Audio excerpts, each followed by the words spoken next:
Hello à tous! Voilà 4 ans que Google n'avait pas remis à jour matériellement son enceinte connectée milieu de gamme, et ceci est chose faite avec son nouveau modèle, la Google Nest Audio. En plus, celle-ci vient accompagnée de quelques petits plus, dont un point très important, une meilleure qualité audio. Et ça, Google l'a enfin compris. Aujourd'hui, bon, vous savez, la concurrence, elle devient de plus en plus rude, de plus en plus féroce dans le monde des enceintes connectées. Et oui, vous avez en face le concurrent direct Amazon avec sa gamme Echo. Vous avez Xiaomi qui va bientôt débarquer avec sa nouvelle enceinte connectée, la Mi Smart Speaker. Vous avez en parallèle des systèmes multi-room type Sonos. Vous avez aussi en plus des enceintes connectées compactes, abordables sur le plan tarifaire. Donc voilà, pas mal de concurrence. Donc ici Google pour 100 € s'arme donc d'une nouvelle enceinte connectée qui, selon moi, pourra faire toute la différence. Premier point, un design plus passe-partout, plus consensuel.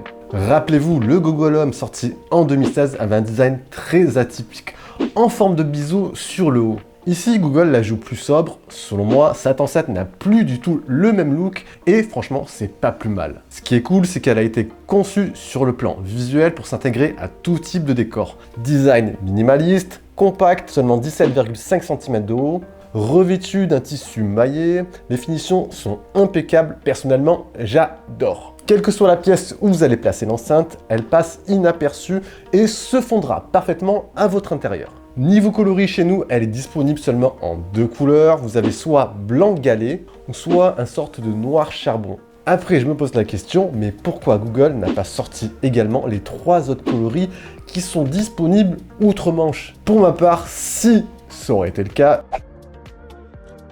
j'aurais choisi cette petite couleur vert pastel, plutôt pas mal.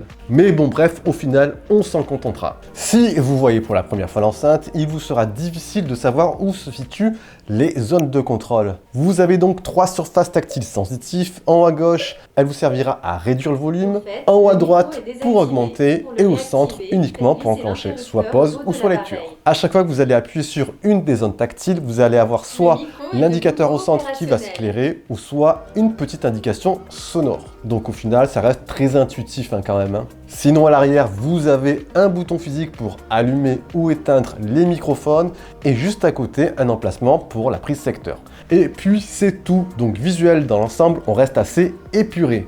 Second point important, la qualité audio. Afin de pouvoir faire la différence, Google a enfin compris que la qualité sonore était un argument primordial. Et pour 100 €, le rapport qualité sonore-prix est parfaitement respecté. Une fois que vous aurez configuré l'enceinte sur l'application Google Home, bon, rien de bien compliqué en soi, vous pourrez enfin profiter pleinement de votre petite enceinte. Si vous désirez écouter de la musique, vous pourrez le faire soit via la lecture directe en Wi-Fi, en y connectant bien sûr un service musical type Deezer ou autre, soit via le Bluetooth ou soit via le streaming.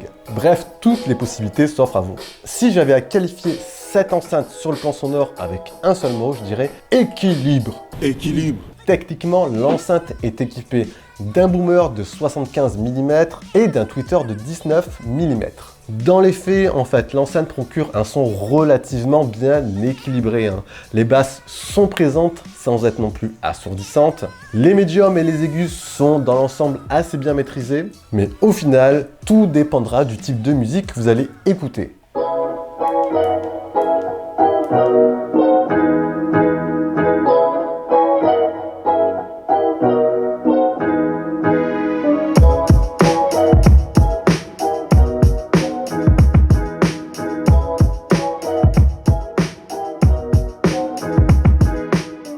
Mais après, sachez que dans la majorité des cas, la qualité sonore est franchement plus qu'honorable. Personnellement, petit conseil, ne dépassez pas un certain niveau de volume, 70-80%, vous risquerez une petite saturation. Alors ce qu'il faut savoir, c'est que vous avez la possibilité d'associer 2 enceintes pour vous créer vraiment un espace stéréo. Et autre point plutôt sympa, vous avez également la possibilité d'associer une enceinte aux autres appareils de la gamme Nest, Nest Hub, Nest Mini et compagnie pour vous créer vraiment un système multi-room. Et ça, c'est un bon petit plus. Troisième point, l'assistant Google. Rappelons-le, les amis, cette enceinte Nest Audio est une enceinte connectée et elle sera accompagnée bien sûr de l'assistant Google. Bref, même s'il n'y a pas de changement, l'écosystème Google est vraiment un plus. Vous pourrez passer vos appels via l'application Duo, contrôler vos services musicaux, consulter la météo, bref, pas mal de trucs à faire. Hey Google, quelle météo il fait à Marseille aujourd'hui ?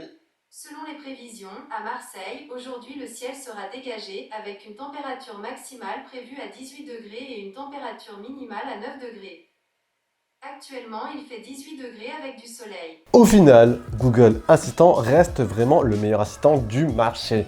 Alors les amis, mon verdict sur cette nouvelle enceinte connectée, Google Nest Audio. Le contrat est bel et bien rempli pour Google. Et pour 100 €, vous avez de quoi vous réjouir. 1. Conception très soignée, design minimaliste. 2. Un rendu sonore globalement équilibré. Et 3. Google Assistant toujours aussi présent. Bref, le rapport qualité-prix performance sonore est validé. Et si vous désirez franchir le cap en vous la procurant, honnêtement, vous ne serez pas déçus. Et voilà les amis, j'espère que ce test vous aura permis d'y voir un peu plus clair sur cette enceinte connectée. Si vous avez des questions, n'hésitez pas, envoyez tout ça en bas dans l'espace commentaire. Sur ce, c'était Jojo, on se dit à la prochaine, prenez soin de vous, allez, ciao ciao.